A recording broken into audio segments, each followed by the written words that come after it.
Quizás el mayor error de muchos cristianos hoy en día sea intentar vivir para Jesús, sin antes morir con Él. Esa afirmación parece dura, hasta incómoda, pero refleja exactamente lo que el apóstol Pablo declaró con una osadía desconcertante. Ya estoy crucificado con Cristo. ¿Qué significa realmente esto? No es solo poesía bíblica. Es una sentencia de muerte contra el viejo yo, un rompimiento radical con la antigua forma de vivir. Pablo no está hablando de una mejora espiritual, sino de una muerte literal del ego, del orgullo, de la autosuficiencia. Y más, él afirma que ahora es Cristo quien vive en él. En un mundo que nos enseña a buscar realización personal, autoestima e independencia, este mensaje suena como un choque. Después de todo, el Evangelio no viene a masajear el ego, sino a crucificarlo. Y ese es justamente el punto en el que la mayoría tropieza. Muchos intentan cargar la cruz, pero se niegan a subir a ella. La gran pregunta no es si creemos en Jesús, es si ya hemos sido crucificados con Él, porque solo después de la muerte del yo es que la vida de Cristo puede florecer en nosotros. Quien entiende que vivir con Cristo comienza por el fin de sí mismo, sabe que aquí no hay espacio para la superficialidad. Vamos a fondo, sin adornos, sin atajos. Si este tipo de verdad es lo que valoras, inscríbete ahora y camina con nosotros. Hay mucho más por revelar. La carta a los Gálatas fue escrita por Pablo en un momento de profunda crisis espiritual y doctrinal, enfrentada por las iglesias de Galacia, una región de Asia Menor. El problema central no era solo teológico, sino también práctico. Cristianos que habían comenzado su viaje de fe en Jesús estaban siendo persuadidos a volver a la práctica de la ley de Moisés como medio de justificación. Influenciados por judíos cristianos conocidos como judaizantes, muchos estaban siendo llevados a creer que la salvación también exigía circuncisión, observancia de días especiales y otras prácticas de la antigua alianza. Pablo escribe con urgencia, casi en tono de alarma, para confrontar esta distorsión. En Gálatas capítulo 2, versículo 20, resume su teología de la gracia y su nueva identidad en Cristo con una afirmación radical. Ya estoy crucificado con Cristo. Esta frase no es una exageración espiritual, es una declaración definitiva sobre la nueva realidad del Evangelio. En esa época, la ley era vista por los judíos como el camino hacia la rectitud, una especie de contrato sagrado que establecía los términos de la comunión con Dios. La mentalidad religiosa giraba en torno a reglas, rituales y méritos. Para los nuevos convertidos provenientes del paganismo, el Evangelio había roto esas cadenas, ofreciendo libertad y plena adopción en la familia de Dios. Pero con la aparición de la duda y la presión de los judaizantes, la gracia comenzó a ser diluida. Era como si la cruz no fuera suficiente. Pablo, que conocía bien la ley y su opresión, vio este retorno como un retroceso fatal. Por eso, defiende con vehemencia que la justificación no viene por las obras, sino por la fe en el Hijo de Dios. La raíz del problema en Gálatas es más profunda que una simple disputa doctrinal. Se trata de un conflicto entre dos formas de vivir, una basada en el rendimiento humano y otra en la obra completa de Cristo. El legalismo no solo distorsiona la verdad del Evangelio, sino que también aprisiona el alma, hace que la espiritualidad se vuelva pesada, agotadora y condenatoria. Pablo, al declarar que está crucificado con Cristo, está diciendo que murió para ese antiguo sistema. Ya no está intentando agradar a Dios en base a lo que hace, sino viviendo a partir de lo que Jesús ya hizo por él. Este trasfondo histórico es esencial para comprender la profundidad de la afirmación de Pablo. No se trata de una experiencia mística aislada, sino de una decisión consciente de renunciar a la confianza en la carne y abrazar completamente la suficiencia de Cristo. Pablo está diciendo, no solo creo en Cristo, muero con Él. Todo lo que era, fariseo, legalista, perseguidor, está enterrado. Esto desmantela cualquier intento humano de merecer el favor divino. Quien vive en esta nueva realidad no busca aprobación por desempeño, sino que camina bajo la gracia, con el corazón libre. Entender este escenario nos invita a reflexionar si, en nuestro camino, también hemos intentado sumar algo a la cruz. ¿Cuántas veces, incluso sin darnos cuenta, intentamos ser aceptados por Dios en base a nuestras prácticas, disciplinas y comportamientos? La carta a los Gálatas nos llama a abandonar cualquier ilusión de mérito y vivir plenamente en el descanso de la obra consumada de Cristo. Pablo no era solo otro maestro itinerante en el primer siglo. Era alguien que llevaba marcas profundas, tanto en el cuerpo como en el alma, a causa de su encuentro con Cristo. Antes de su conversión, era conocido como Saulo, un fariseo celoso, profundamente entrenado en la ley y ferviente perseguidor de los cristianos. Su transformación en el camino a Damasco no fue solo un cambio de opinión, fue una ruptura completa de identidad. Este hombre que antes respiraba amenazas contra los seguidores de Jesús, ahora se convierte en el mayor defensor de la fe que antes destruía. Por lo tanto, su autoridad apostólica no proviene de hombres ni de instituciones religiosas. Viene directamente de un llamado celestial, como él mismo afirma al inicio de la carta a los Gálatas. En el capítulo 2, Pablo revela algo aún más audaz. Confrontó a Pedro, el líder de los apóstoles, debido a su incoherencia ante los gentiles. Esto nos muestra que Pablo no se veía como inferior o subordinado a los demás apóstoles. Se entendía como alguien con una misión y autoridad directamente otorgadas por Cristo, especialmente para llevar el Evangelio a los gentiles. Este enfrentamiento con Pedro ilustra su seriedad en preservar la verdad del Evangelio. No estaba dispuesto a tolerar ninguna actitud que contradijese el mensaje de la justificación por la fe. Esto nos ayuda a comprender por qué, al decir que está crucificado con Cristo, sus palabras no son simbólicas o poéticas, sino cargadas de autoridad y convicción. La identidad de Pablo como apóstol de los gentiles no fue bien recibida por todos. Muchos desconfiaban de su cambio. Otros querían que se sometiera a la tradición judía. Sin embargo, su firmeza y claridad teológica muestran que no necesitaba la aprobación humana. Su enfoque era agradar a Dios, no a los hombres. Este detalle es crucial para entender la profundidad de su entrega. Pablo no estaba defendiendo una idea teológica abstracta, sino una realidad que él mismo vivía. Estaba dispuesto a ser rechazado, perseguido y hasta morir por esta verdad. En el contexto de la carta, su vida es el argumento más fuerte. No habla como alguien que solo comprende el Evangelio, sino como alguien que ha sido radicalmente transformado por él.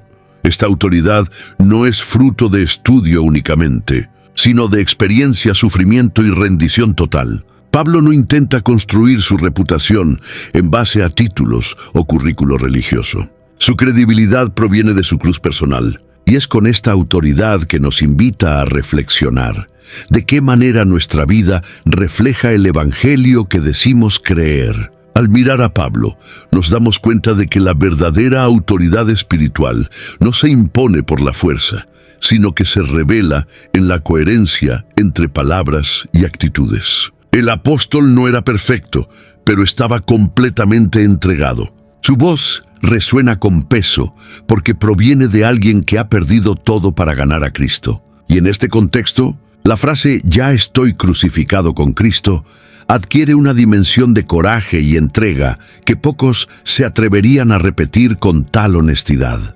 Cuando Pablo declara que está crucificado con Cristo, él está afirmando algo profundamente espiritual y al mismo tiempo práctico. La crucifixión, en el contexto del mundo romano, era un símbolo de vergüenza, dolor y muerte. Al decir que fue crucificado con Cristo, Pablo no está solo diciendo que se identifica con el sufrimiento de Jesús, sino que su viejo hombre, su antigua naturaleza y su identidad anterior fueron definitivamente ejecutadas en la cruz. Él ya no está intentando ser alguien por la fuerza de la religión.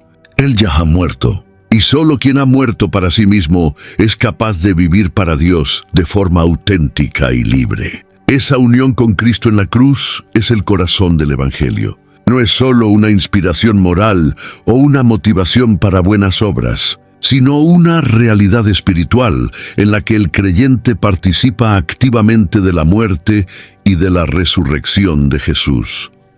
Lo que fue crucificado allí no fue solo el pecado en términos abstractos, sino la autonomía humana, el orgullo, la autosuficiencia. Esa muerte espiritual es el inicio de una nueva vida que ya no gira en torno al yo, sino a Cristo. Esto rompe todo ciclo de esfuerzo religioso y libera al cristiano para vivir en dependencia y gratitud. Estar crucificado con Cristo también significa que el pasado ya no dicta más el presente. Las heridas, los errores, los traumas, todo esto fue llevado con Jesús en aquella cruz. Pablo no niega que vive, sino que afirma que esa vida ya no le pertenece más a él. Él vive, sí, pero es Cristo quien vive en él. Es una inversión total de centro. Antes era el ego el que controlaba, ahora es el espíritu. Esto cambia la forma en la que se ve a sí mismo, cómo se trata el pecado, cómo se camina en el mundo. La cruz deja de ser un evento del pasado y se convierte en un estilo de vida presente. Esta expresión de Pablo es también una declaración de guerra contra el sistema del mundo. El mundo exalta el ego, valora el mérito, la fuerza, el rendimiento. Pero quien está crucificado con Cristo ha renunciado a esos patrones. La nueva vida no busca reconocimiento humano, sino fidelidad a Dios.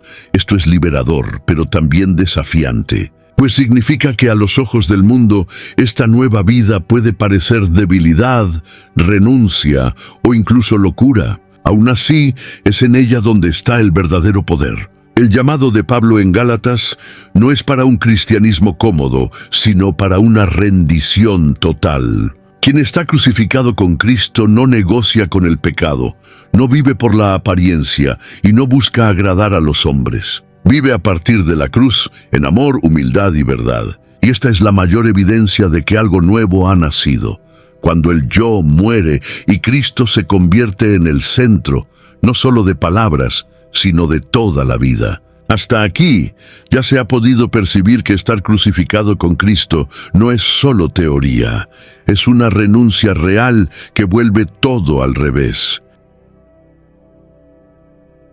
Ahora cuéntame, ¿qué más te confrontó esta idea de morir al yo para que Cristo viva? Comparte en los comentarios. Quiero saber mucho cómo este principio ha tomado forma en tu camino. La muerte del yo no es un concepto abstracto o una metáfora poética. Se trata de una realidad espiritual profunda que ocurre en el momento en que alguien es unido a Cristo por la fe. Este yo antiguo que muere es la naturaleza dominada por el pecado, que busca autonomía de Dios, que se guía por los deseos de la carne y que intenta en vano encontrar sentido e identidad lejos del Creador. Cuando Pablo escribe en Romanos capítulo 6, versículo 6, que nuestro viejo hombre fue crucificado con él, está describiendo esta ruptura con la vida anterior. Lo que estaba separado de Dios fue llevado a la cruz y ejecutado allí. Esta no es una muerte simbólica,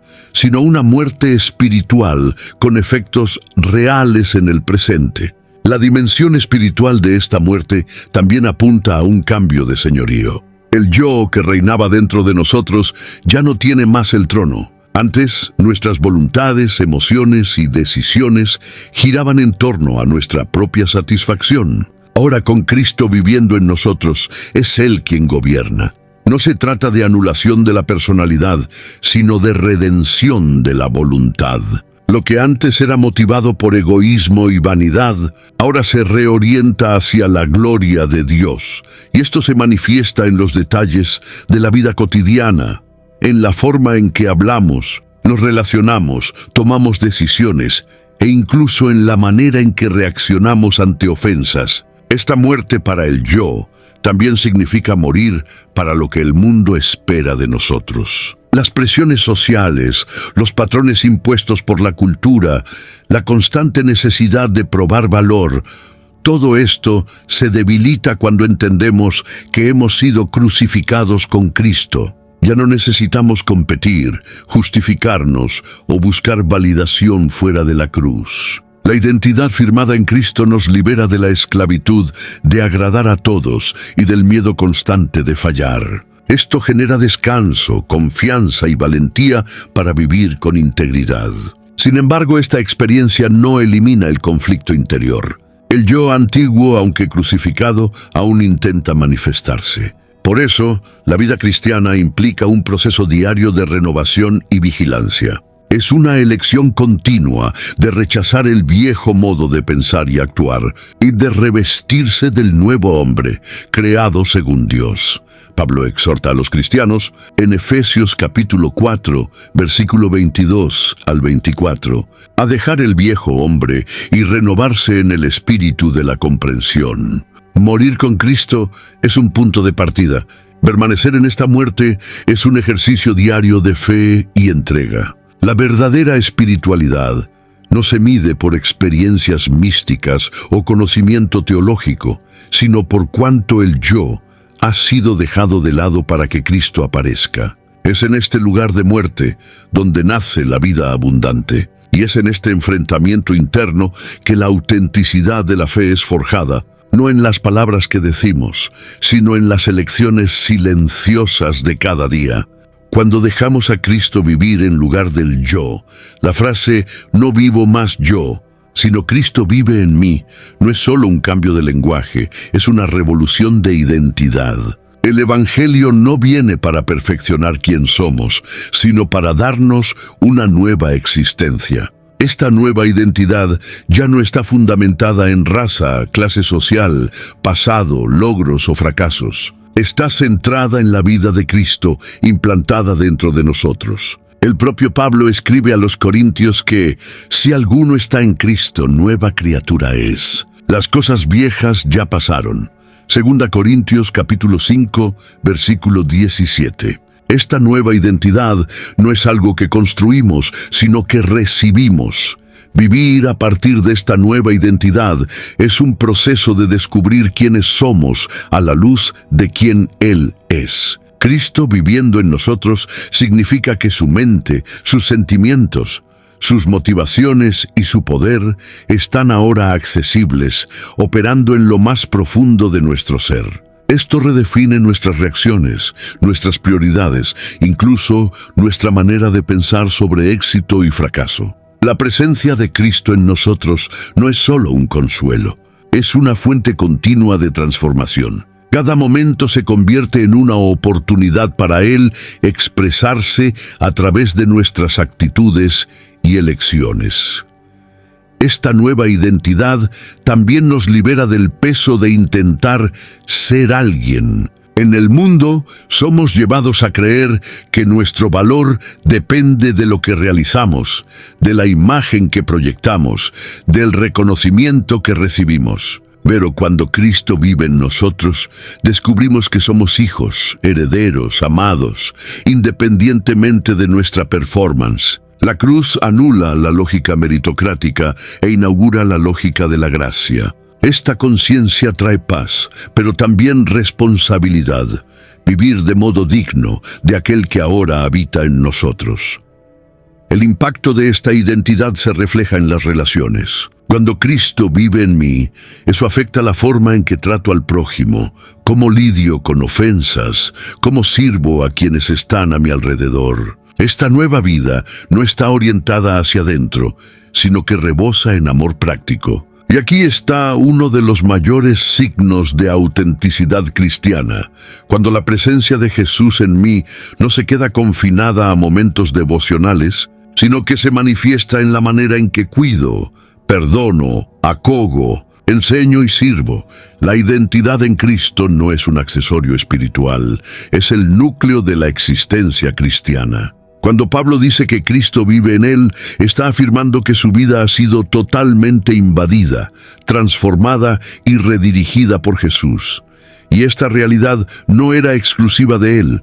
Está disponible para todo aquel que cree. La pregunta que surge es, ¿esta nueva identidad está gobernando nuestra manera de vivir o solo adornando nuestro lenguaje religioso? Pablo afirma que la vida que ahora vivo en la carne, la vivo en la fe del Hijo de Dios. ¿Pero qué quiere decir con vivir en la carne? La expresión en el contexto bíblico puede ser malinterpretada. No se refiere solo a la existencia física, sino a la experiencia humana marcada por la fragilidad, limitación y tentación. Vivir en la carne es estar sujeto a las presiones del mundo, a las influencias de la naturaleza caída, al conflicto constante entre el espíritu y los deseos desordenados. Sin embargo, para Pablo, esta vida en la carne ya no se vive según los antiguos patrones. Ahora se vive en la fe, es decir, en una confianza continua y dependiente del Hijo de Dios.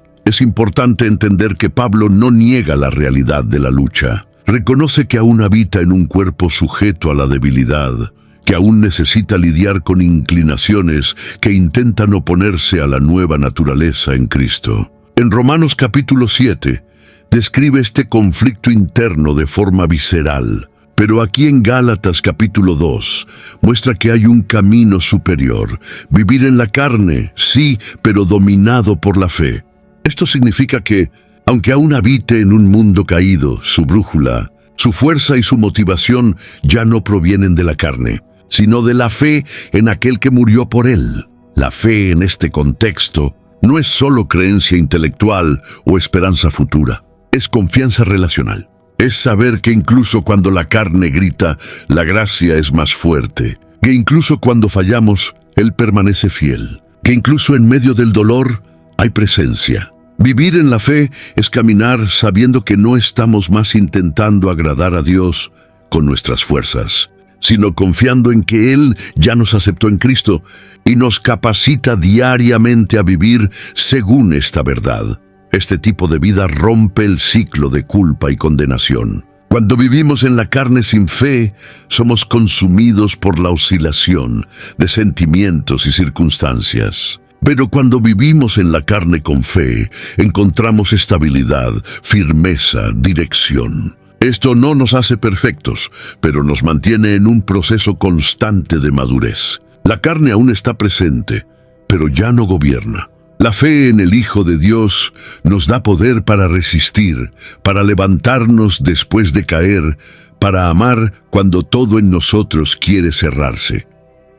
Esta declaración de Pablo es un llamado a la valentía espiritual. Vivir en la carne no necesita ser una prisión. Puede ser un campo de manifestación de la gracia, donde la debilidad humana se convierte en el escenario de la fuerza divina. La vida en la carne, cuando se vive por la fe, se convierte en terreno fértil para que el carácter de Cristo florezca. Es en la fricción de la realidad diaria que la fe se prueba verdadera, y es allí donde Cristo, una vez más, se revela en nosotros. Cuando Pablo afirma que ahora vive por la fe del Hijo de Dios, Él nos está conduciendo a una comprensión más elevada de la propia naturaleza de la fe. No dice que vive solo en base a su fe personal en Jesús, sino en la fe del Hijo de Dios.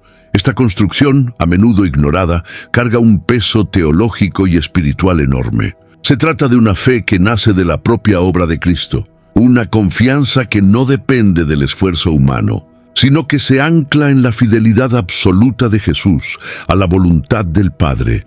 Es una fe que brota de la certeza de que Cristo es suficiente para justificar, para sostener y para conducir hasta el fin.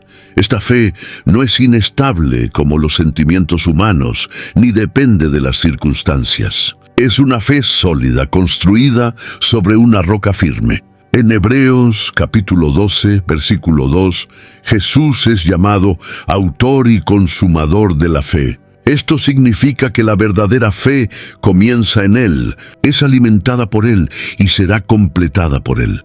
Por eso, la fe del Hijo de Dios no es solo un acto de creer, sino una participación en la confianza plena que Cristo demostró en cada paso que dio hacia la cruz. Es una invitación a confiar como Él confió, a descansar como Él descansó, a obedecer como Él obedeció. Muchas veces limitamos la fe a un esfuerzo nuestro de creer, como si dependiera de cuánto logramos forzar nuestro corazón a creer. Pero la fe descrita por Paulo es fruto de la gracia. Ella es recibida, no producida. Crece cuando quitamos los ojos de nosotros mismos y los ponemos en el Hijo que nos amó y se entregó. Este cambio de perspectiva es liberador, porque nos libra de la angustia de pensar que la fe necesita venir de nuestra fuerza de voluntad. En cambio, nace de la contemplación del carácter de Cristo. Esta fe, por lo tanto, es viva, activa y profundamente relacional. No es un concepto, es una conexión. Creer en el Hijo de Dios es confiar en su amor constante, en su intercesión continua, en su gobierno soberano. Es saber que incluso cuando nuestra fe vacila, la de Él nunca falla. Es por eso que Paulo podía declarar con seguridad que vivía por la fe del Hijo. Su vida ya no era sostenida por su propia firmeza, sino por la fidelidad de un Salvador que no cambia. La fe del Hijo de Dios nos llama a dejar de medir nuestra espiritualidad por los altos y bajos de las emociones. Nos conduce a un lugar de descanso, donde el enfoque no está en el tamaño de nuestra fe, sino en la grandeza de aquel en quien confiamos. Es esta fe la que nos permite vivir con paz en medio del caos, con esperanza en medio del dolor, con alegría en medio de la escasez. Y cuanto más conocemos el corazón del Hijo, más esta fe se convierte en el pulso de nuestra existencia. La afirmación de Paulo de que el Hijo de Dios me amó y asimismo se entregó por mí, no es una declaración genérica sobre el amor de Dios. Es algo profundamente personal y revelador. Aquí, el Evangelio gana un rostro, un nombre, una dirección. Cristo amó a Paulo, no en teoría, sino con una entrega concreta, histórica e irrevocable. Este amor no fue motivado por mérito o reciprocidad, sino que nació de la gracia, de la elección soberana de Dios en alcanzar al hombre en su miseria. Y cuando esta verdad es comprendida en el interior, cambia todo. Paulo, que antes perseguía a los cristianos, ahora entiende que fue amado incluso cuando era enemigo de la cruz. Este amor redentor es el fundamento de toda transformación. Esta entrega de Cristo no fue un gesto simbólico, sino una muerte real. En Juan capítulo 10, versículo 11, Jesús declara: «Yo soy el buen pastor». El buen pastor da su vida por las ovejas. Él no solo ofreció palabras de consuelo, Él se dio. Su muerte no fue un accidente, sino una decisión. Voluntariamente enfrentó la cruz, soportó la vergüenza, cargó la ira que era nuestra. Todo esto movido por amor. Amor que no espera que seamos dignos, sino que nos hace dignos al alcanzarnos. Este amor no solo nos salvó, sino que también nos define. Cuando Paulo dice que Cristo se entregó por mí, no está solo compartiendo una experiencia personal. Está revelando la esencia del cristianismo.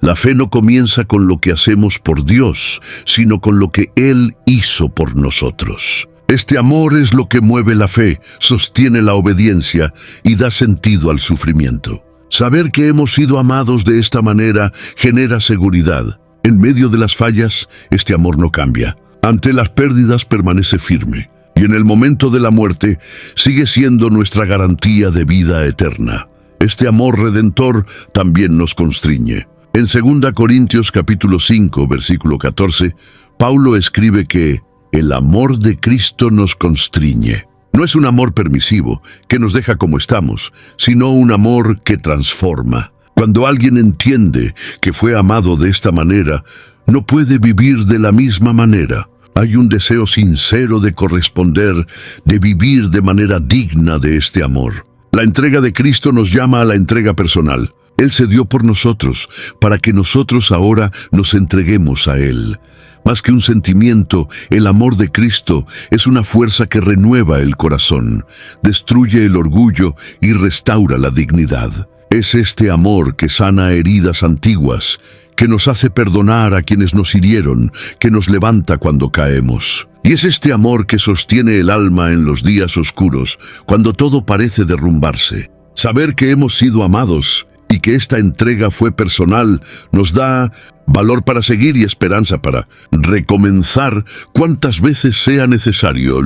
En tensión entre justificación por la fe y obras de la ley es el telón de fondo que sustenta toda la carta a los Gálatas. Y en Gálatas capítulo 2, versículo 20, Pablo hace su declaración más radical contra el sistema legalista. La idea de que el hombre puede ser aceptado por Dios con base en su comportamiento, rituales o cumplimiento de la ley siempre ha sido una tentación religiosa. Pero aquí Pablo rasga ese velo con una sola frase: ya estoy crucificado con Cristo. Al decir esto, él está afirmando que cualquier intento de ser justificado por las obras fue cerrado en la cruz. La cruz no solo perdona al pecador, ella también desmonta cualquier pretensión de autosalvación. La justificación, conforme Pablo explica, no es un proceso en que el hombre mejora hasta ser aceptado por Dios. Es un acto soberano en que Dios declara al pecador justo con base en la fe en Jesús. Esto significa que el cristiano no está tratando de conquistar el favor divino, ya lo posee. En Romanos capítulo 5, versículo 1, Pablo escribe: justificados pues mediante la fe, tenemos paz con Dios por medio de nuestro Señor Jesucristo. Esta paz no viene después de la obediencia, sino antes de ella. Obedecemos no para ser aceptados, sino porque ya hemos sido aceptados. Las obras de la ley, por más nobles que parezcan, no tienen poder para hacernos justos. Ellas revelan la falla humana, no la resuelven. La ley sirve como un espejo que muestra la suciedad, pero no tiene poder para limpiarla. Por eso, Pablo rechaza completamente la idea de que la circuncisión, rituales o reglas pueden salvar. Su vida antigua estaba basada en eso, pero ahora vive por fe. La cruz destruyó la escalera del mérito y estableció el camino de la gracia. Y quien intenta volver a la ley está, en la práctica, anulando la cruz. Vivir por fe no es vivir sin responsabilidad, sino vivir con libertad.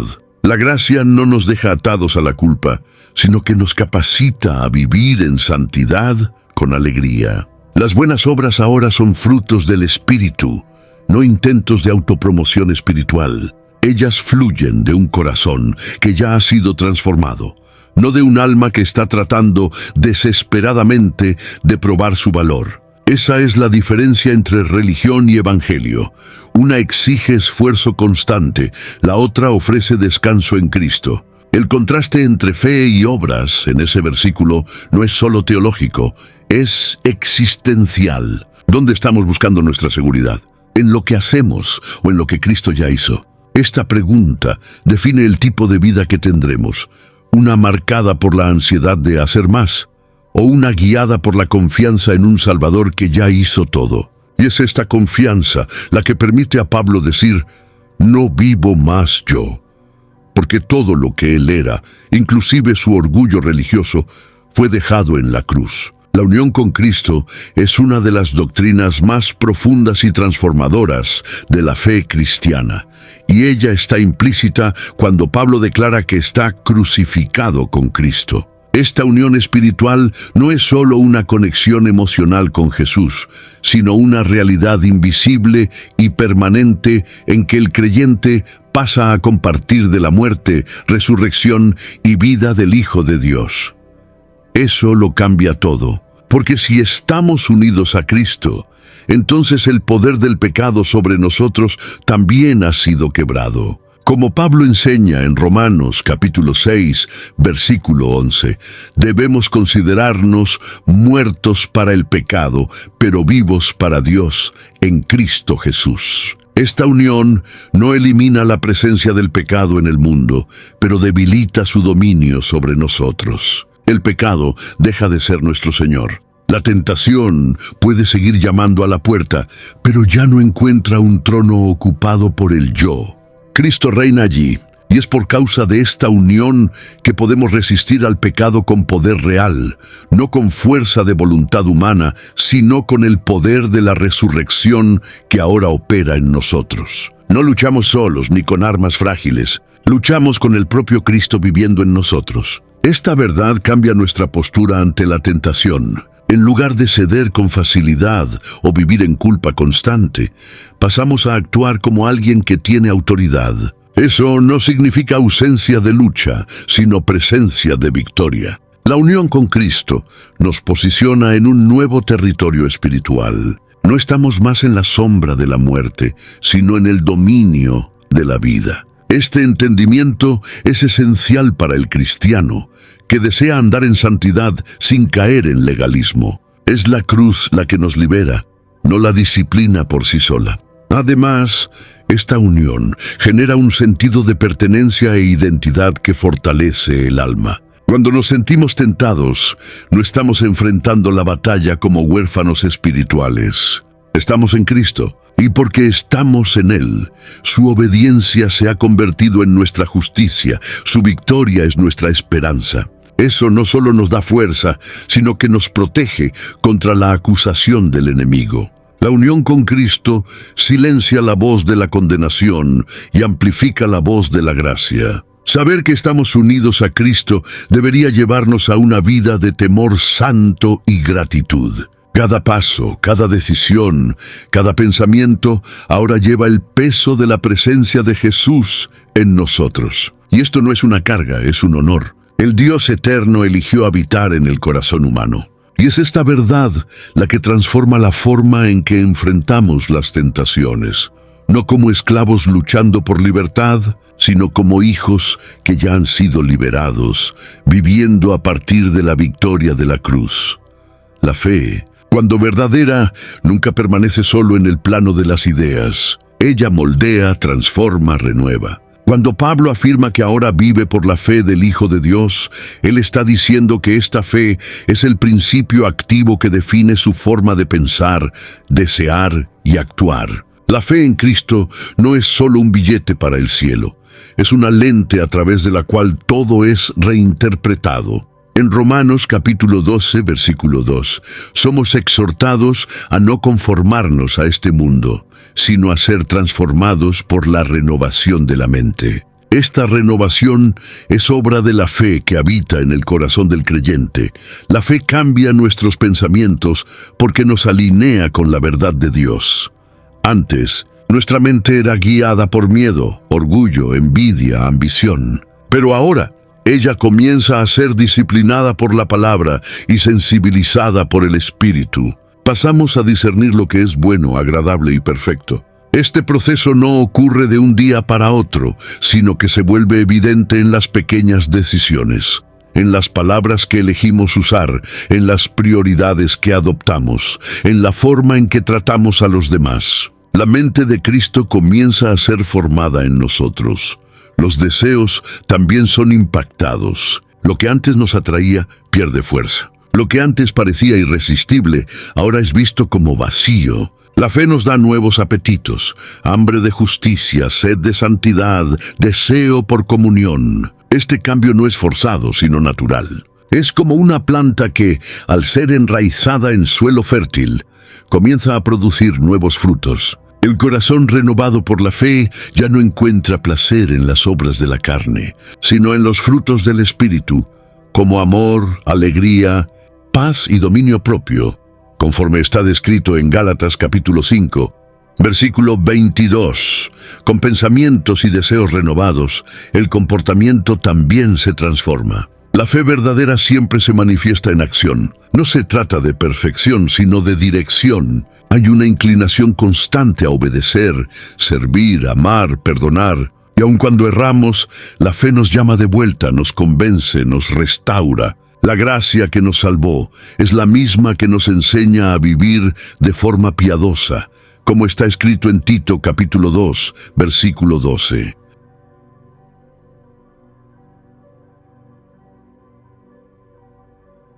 La vida práctica del cristiano es, por tanto, una expresión visible de la fe invisible. Cuando vivimos por la fe, cada área de la vida es tocada: el trabajo, el matrimonio, las relaciones, el uso del tiempo, la forma en que lidiamos con el dinero, con el cuerpo, con las emociones. Todo pasa a ser redimido, santificado, reorientado. La fe no nos saca de la realidad, nos capacita para vivirla con integridad. Y cuanto más madura esta fe, más transforma lo ordinario en sagrado, revelando a Cristo en cada detalle de nuestro día a día. La cruz de Cristo es mucho más que el instrumento de nuestra salvación. Ella es también el símbolo definitivo de liberación. Cuando Pablo dice que está crucificado con Cristo, él no está solo hablando de redención, sino de ruptura. La cruz rompe con todo lo que esclaviza al ser humano: el egocentrismo, el miedo a la opinión ajena y el peso del legalismo religioso. Esta liberación no es solo teológica, es existencial. Es la libertad de ser quien Dios nos creó para ser, sin las cadenas del pasado, de las expectativas sociales o de las imposiciones religiosas. En Gálatas capítulo 5, versículo 1, Pablo declara: «Fue para la libertad que Cristo nos libertó». Primero, la cruz nos libra de nosotros mismos. El yo egocéntrico, que quiere controlar todo, recibir aplausos, estar siempre en lo correcto, ser el centro de todas las atenciones, fue crucificado. Esta muerte del ego es dolorosa pero necesaria. Ella nos salva de nosotros mismos. Cuando el yo muere, nace el espacio para que Cristo viva. Esto cambia la forma en que vemos a los demás, cómo reaccionamos a las críticas, cómo lidiamos con el fracaso. La cruz mata el orgullo y nos reviste de humildad.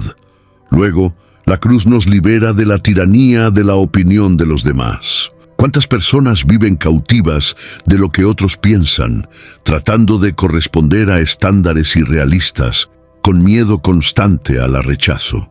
Pero cuando recordamos que ya hemos sido aceptados por Dios, no necesitamos más la aprobación ajena para sentirnos validados. El amor de Cristo nos libera para vivir con autenticidad. La cruz nos dice que ya tenemos un valor definido, y que ese valor no depende del rendimiento o de los aplausos. Por último, la cruz rompe con el legalismo. Este intento desesperado de merecer el favor de Dios mediante reglas y rituales. El legalismo aprisiona, culpa, sobrecarga. La cruz, por otro lado, ofrece descanso. No necesitamos más hacer para ser amados. Hacemos porque ya somos. Esta diferencia lo cambia todo. La obediencia deja de ser un peso y se convierte en un placer. Servimos no por miedo a un castigo, sino por gratitud al amor recibido. Esta es la verdadera espiritualidad, aquella que fluye de la gracia, no de la presión. La cruz, por tanto, no es solo el fin del viejo hombre, es el inicio de la nueva libertad.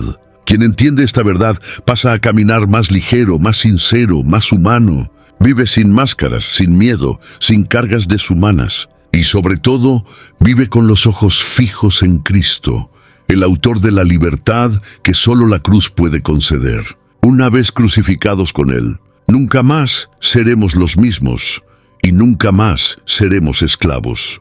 La afirmación de Pablo de que Cristo vive en mí solo es posible porque el Espíritu Santo habita en el creyente de forma continua y activa. La presencia de Jesús en nosotros no es mística ni abstracta, es real, vivida y experimentada por el Espíritu que fue derramado en los corazones de aquellos que creen. Como está escrito en Romanos capítulo 8, versículo 11.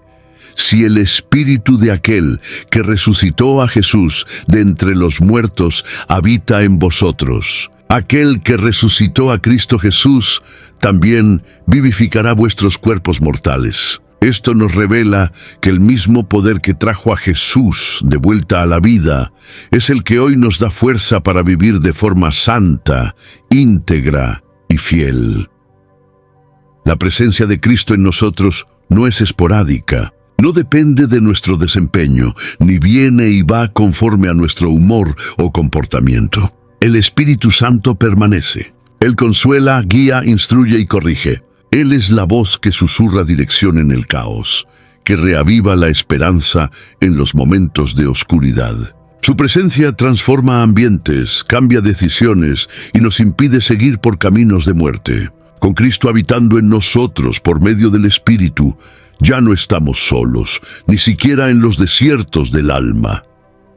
Esa presencia continua también es la fuente de la verdadera transformación. No nos convertimos en semejantes a Cristo solo por esfuerzo humano, sino porque Él mismo vive en nosotros. Es su naturaleza la que empieza a desbordar en nuestros pensamientos, actitudes y reacciones. El fruto del Espíritu, mencionado en Gálatas capítulo 5, versículo 22, no es fruto de la carne disciplinada, sino de la presencia de Jesús siendo formada en nosotros. Él es el origen del amor que amamos, de la paciencia que tenemos, de la paz que sostenemos.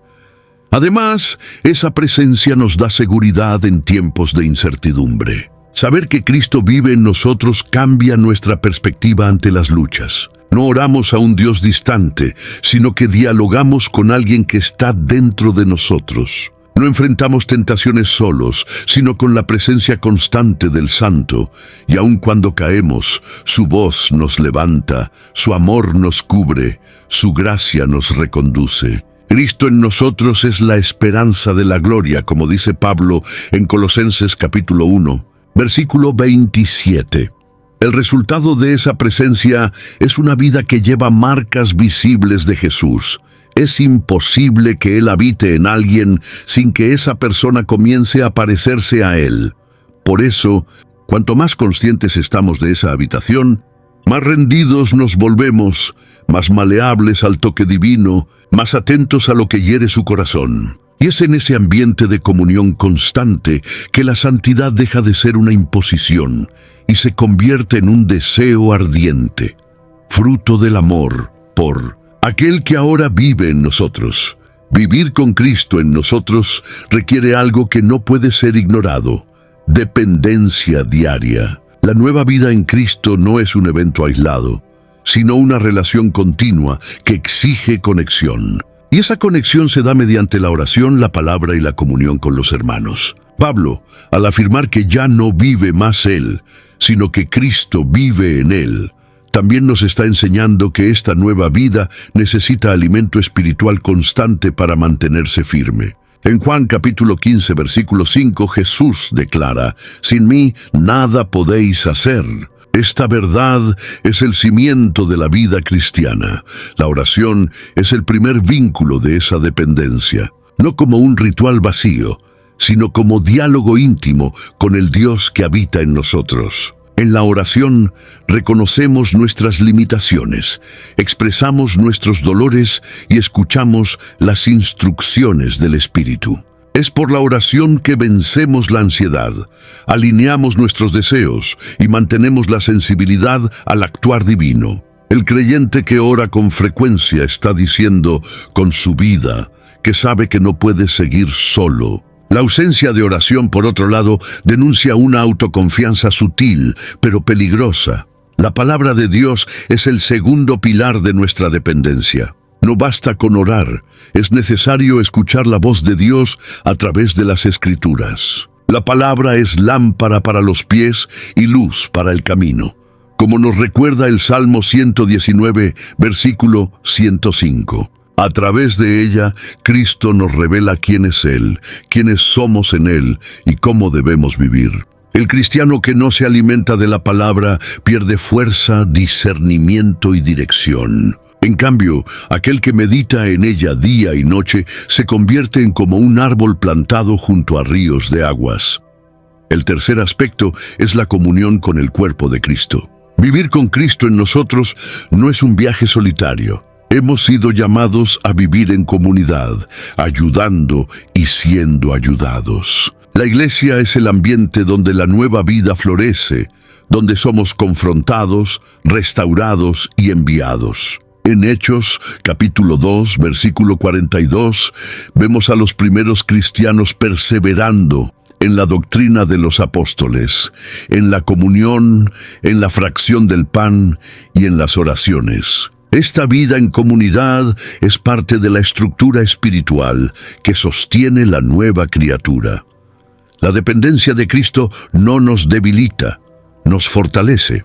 Es en esta rendición diaria que experimentamos la verdadera libertad, libertad para vivir sin máscaras, para errar y comenzar de nuevo, para amar sin miedo. Cristo vive en nosotros, pero solo se manifiesta con plenitud cuando hacemos espacio, cuando cedemos el control, cuando buscamos su rostro. Y cuanto más dependientes somos de Él, más evidentes se hacen los signos de su vida en nosotros. Vivir como alguien que fue crucificado con Cristo exige autenticidad. La nueva vida no es una performance exterior, sino una transformación interior que se manifiesta naturalmente. Sin embargo, muchos aún viven atrapados en la apariencia, tratando de parecer espirituales, mientras el interior permanece intocado. Pablo, al decir que Cristo vive en él, está rechazando cualquier tipo de religiosidad superficial. Él no está simulando fe, está viviendo la realidad de un alma rendida.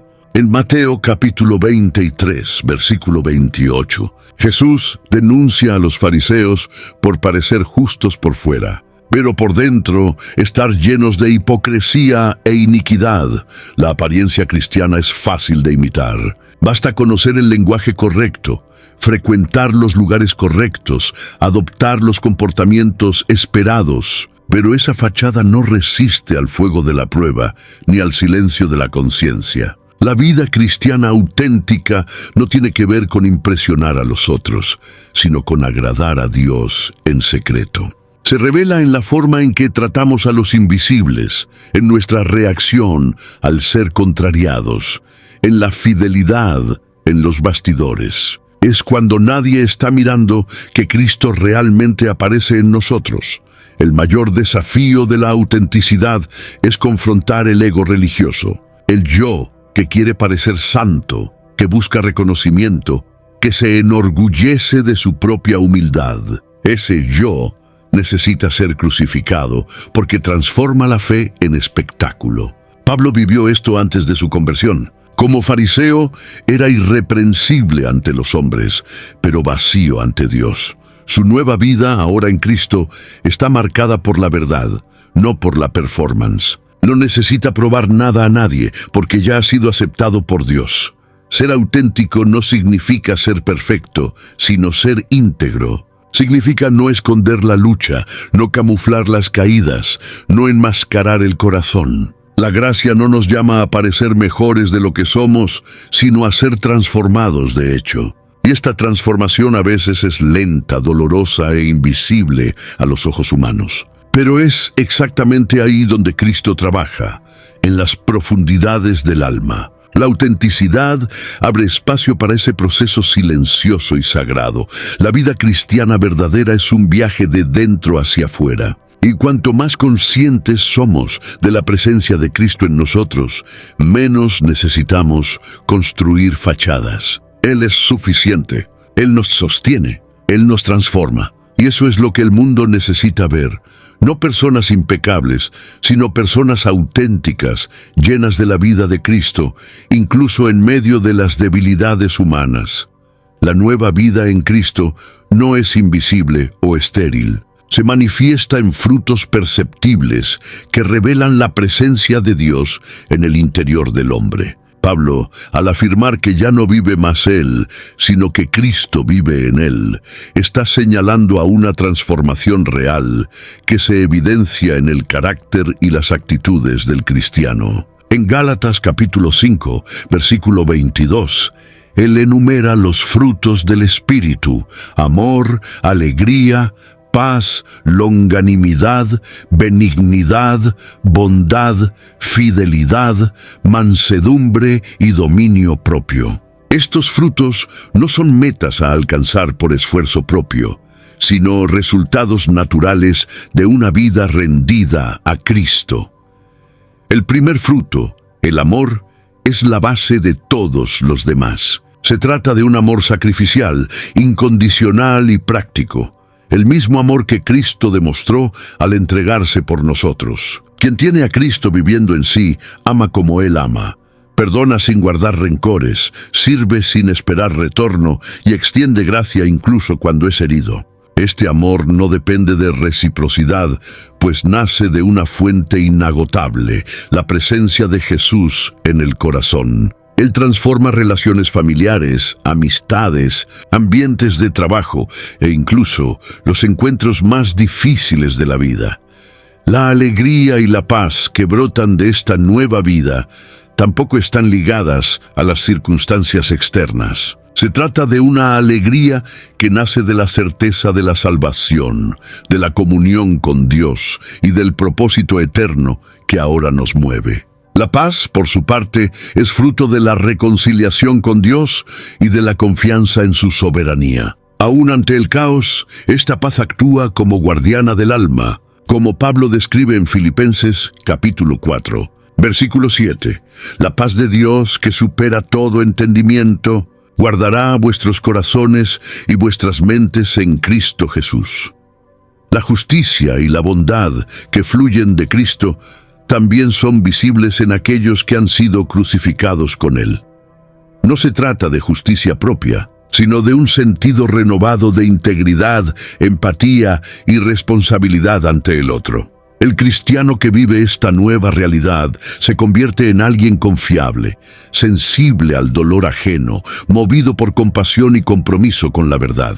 Sus acciones comienzan a reflejar el carácter de Dios, y aun si enfrenta incomprensiones o rechazo, su conducta permanece firme, pues no se alimenta de reconocimiento humano, sino de la fidelidad de Cristo que habita en él. Estos frutos son evidencias poderosas de la presencia de Cristo en nosotros. No son perfectos o instantáneos, sino que se desarrollan como un árbol plantado en suelo fértil. Cuanto más enraizados estamos en la palabra y en la comunión con Dios, más visible será la transformación. Y esta visibilidad no está destinada a la exaltación personal, sino a glorificar a Dios y atraer a otros hacia esta misma vida abundante. Es en este testimonio silencioso, pero elocuente, que el mundo ve que de hecho Cristo vive en nosotros. La vida de alguien crucificado con Cristo no es una línea recta de victorias y estabilidad emocional. Al contrario, está marcada por altos y bajos, momentos de fe firme y otros de cuestionamientos profundos. Pablo sabía eso. Él mismo enfrentó naufragios, persecuciones, prisiones y hasta episodios de angustia tan intensa que llegó a desesperar de la propia vida, como escribe en 2 Corintios capítulo 1, versículo 8. Esta realidad nos enseña que vivir con Cristo en nosotros no nos exime del sufrimiento, sino que nos da firmeza en medio de él. La fe puede vacilar. Sí, dudas pueden surgir especialmente en tiempos de dolor, pérdida o silencio aparente de Dios. Pero la belleza de la nueva vida es que no depende de la constancia de nuestras emociones, sino de la fidelidad de quien habita en nosotros. Cuando la fe se debilita, es Cristo quien nos sostiene. Cuando nuestras palabras cesan, el Espíritu intercede por nosotros con gemidos inexprimibles, como afirma Romanos capítulo 8, versículo 26. La perseverancia no es solo nuestra, es sostenida por una presencia que nunca nos abandona. En esos momentos, la cruz se vuelve aún más significativa. Recordamos que hemos sido crucificados con aquel que también lloró, que también sangró, que también sintió abandono. No tenemos un Salvador distante, sino uno que sabe lo que es sufrir. Y esta identificación nos da consuelo y valentía. Cuando la fe vacila, no somos expulsados de la gracia. Somos acogidos, abrazados y restaurados por un Dios que conoce nuestra fragilidad y no nos define por ella. La perseverancia en la nueva vida no es terquedad, sino fruto de la esperanza viva que habita en nosotros. Es saber que el llanto puede durar una noche, pero la alegría viene por la mañana, como dice el Salmo 30, versículo 5. Es confiar en que aquel que comenzó la buena obra ha de completarla, incluso si ahora parece todo estancado. Es creer que la cruz no fue el fin para Cristo, y tampoco lo será para nosotros. Cada estación de dolor lleva un propósito de madurez y acercamiento al corazón del Padre. El verdadero milagro no es vivir sin dudas, sino continuar incluso con ellas. Es levantarse con cada caída. Es orar incluso sin palabras. Es adorar incluso con lágrimas. Esta es la vida de quien ha sido crucificado con Cristo. Una vida marcada por la perseverancia, no por la perfección. Un viaje en el que el amor de Dios es más constante que nuestras emociones y donde la gracia es mayor que nuestras fallas. La declaración de Pablo de que Cristo vive en él apunta no solo a una transformación presente, sino a una realidad futura gloriosa. La nueva vida que comenzó aquí es solo el principio de algo mucho mayor. Quien ha sido crucificado con Cristo lleva en el pecho una esperanza viva que trasciende la muerte y alcanza la eternidad. En Filipenses capítulo 3, versículo 20, Pablo afirma que nuestra ciudadanía está en los cielos, de donde también aguardamos al Salvador, al Señor Jesucristo. Esta esperanza moldea la manera en que vivimos y enfrentamos los desafíos diarios. La nueva vida en Cristo nos garantiza que la muerte ya no tiene la última palabra. Hemos sido unidos a Él no solo en la crucifixión, sino también en la resurrección. Y si Él resucitó, nosotros también resucitaremos. Esto cambia radicalmente nuestra relación con el sufrimiento, con el tiempo y con la propia existencia. No vivimos más como quienes corren contra el reloj o temen el fin.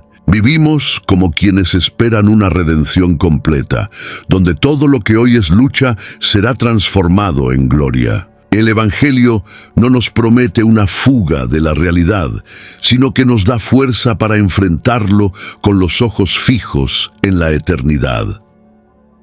Esta visión de futuro no nos aliena, nos fortalece. Sabemos que lo que Cristo comenzó en nosotros será completado. Él no nos salvó para abandonarnos en el medio del camino.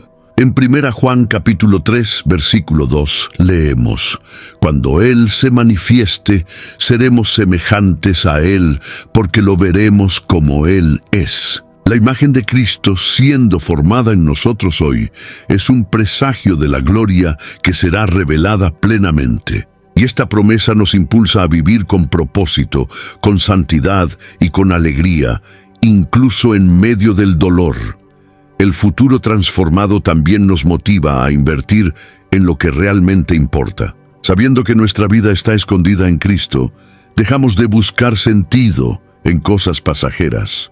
Nuestros valores cambian. Buscamos el reino, servimos con generosidad, perdona con facilidad, vivimos con ligereza. Y todo esto es posible porque nuestra esperanza no está en las circunstancias, sino en la certeza de que un día veremos al Señor cara a cara. Este encuentro es el destino final de todo aquel que ya ha sido crucificado con Cristo. La cruz no fue el fin de la historia. Fue el comienzo de una nueva creación, y esta nueva creación avanza hacia la gloria. Cada paso, cada renuncia, cada lágrima, cada oración nos acerca al día en que la fe dará lugar a la visión y el Cristo que vive en nosotros será visto en plenitud. Esta es la esperanza de quienes han sido crucificados con Él. No solo una nueva vida aquí, sino una eternidad con aquel que nos amó y se entregó por nosotros. Hay verdades que no envejecen. Solo se vuelven más urgentes con el tiempo. Si este mensaje habló a tu corazón como habla al mío cada vez que leo Gálatas, compártelo con alguien que necesita recordar quién realmente debe estar en control de la vida. Y aprovecha para suscribirte y dejar en los comentarios ¿qué ha transformado la cruz en ti? Y dejar en los comentarios ¿qué ha transformado la cruz en ti?